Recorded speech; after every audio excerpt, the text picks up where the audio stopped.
بسم اللہ الرحمن الرحیم۔ لائف لائٹ میں خوش آمدید۔ گزشتہ دنوں سوشل میڈیا پر ایک ویڈیو بہت وائرل ہوئی جس میں ایک خاتون نے ایک ٹریفک کانسٹیبل کو پنجابی درست بولنے پر غلط انگریزی میں ڈانٹ دیا۔ اپنی زبان کے ساتھ تحقیر کا یہ موقع کوئی نیا نہیں تھا۔ ہم نے اس تنزلی تک پہنچنے میں دہائیاں صرف کی ہیں۔ ہم یہ سمجھنے سے قاصر رہے کہ مادری زبان اثاثہ ہوتی ہے، اسلوب ہوتی ہے، اسلاف کا ورثہ ہوتی ہے۔ زبان صرف اظہار کا ذریعہ نہیں ہوتی بلکہ رہن سہن، سوچ، علم و ادب، ثقافت کی غماز ہوتی ہے۔ یہ بزرگوں کی دین ہوتی ہے، یہ شاعروں کا لہجہ ہوتی ہے، یہ قلم کاروں کا تحفہ ہوتی ہے۔ شاید یہی وجہ ہے کہ ہمیں اپنی مادری زبانوں کے فروغ کی ضرورت پڑی ہے۔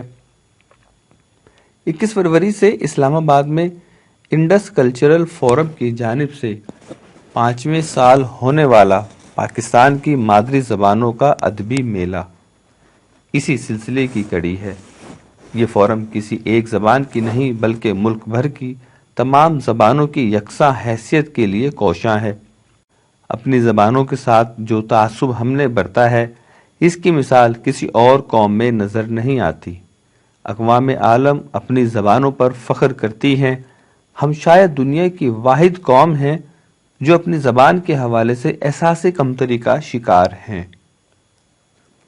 یہ لسانی تعصب علاقائی یا صوبائی زبانوں سے ہوتا ہے، ہماری مادری اور قومی زبان تک در آیا ہے۔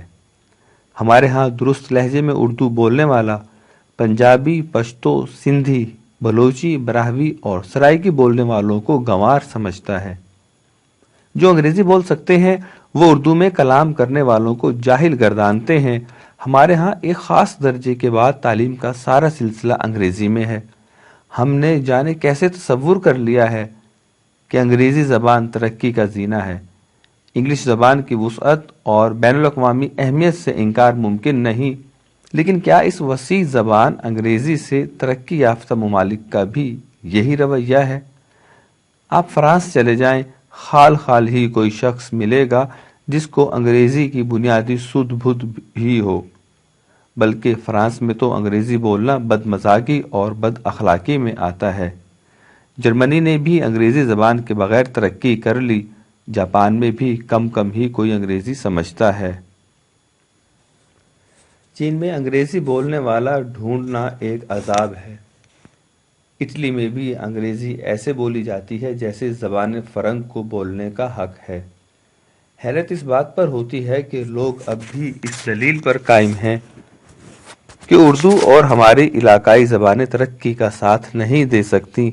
ایک اور المیہ یہ ہے کہ ہم نے زبان دانی کو ذہانت کا معیار بنا دیا ہے۔ ملازمت کے انٹرویو ہوں یا سول سروس کے امتحانات، اگر آپ اچھی انگریزی بول اور لکھ سکتے ہیں تو آپ کی ذہانت شک و شبہ سے بالاتر ہے، لیکن اگر آپ وہی مطمع نظر اردو، پنجابی، پشتو، سندھی یا بلوچی میں ادا کریں تو آپ قابل اعتنا نہیں۔ زبان ذہانت نہیں ہوتی، زبان اظہار ہوتی ہے، اور اظہار اپنی زبان میں ہی ابلاغ بنتا ہے۔ مجھے بہت سی ایسی تقریبات میں جانا ہوتا ہے جہاں مقررین کرام جی جان کی بازی لگا کر انگریزی میں خطاب کی کوشش کر رہے ہوتے ہیں، لیکن جو سلوک وہ انگریزی زبان کے ساتھ کر رہے ہوتے ہیں، ایسے لوگ اگر اردو میں خطاب کریں تو بات زیادہ سہل اور بامعنی کر سکتے ہیں۔ سامعین بھی اردو سمجھتے ہیں۔ اس دو طرفہ دشواری کا حل اپنی زبان میں گفتگو کرنا ہے۔ زبان کا تعلق معاشرت اور سیاست سے بھی ہوتا ہے۔ اگر سول سروس کے امتحانات آج اردو زبان میں ہونے لگیں تو اس ملک کی تقدیر بدل جائے۔ اگر ہمارے وزرائے مملکت دنیا بھر کے سربراہان کی طرح اپنی زبان میں گفتگو کریں اور مترجم کو ساتھ رکھیں تو ہمیں اپنی زبان پر فخر ہوگا، ہمیں اپنے بیان میں سہولت ہوگی۔ اگر ہمارے نصاب کی کتابیں اردو میں ہوں تو نمایاں پوزیشنز حاصل کرنے والے لوگ کوئی اور ہوں۔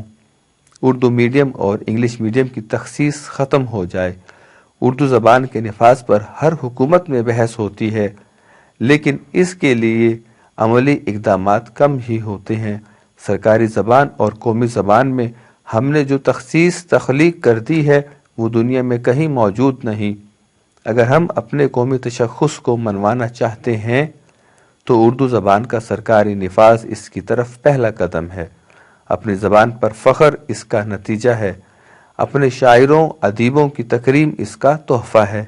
سمجھنے کی بات یہ ہے کہ ایک سوچے سمجھے منصوبے کے تحت ہمیں اپنی زبان سے اس لیے دور رکھا گیا ہے کہ ہمیں اپنی زبان میں بات سمجھ آ جاتی ہے۔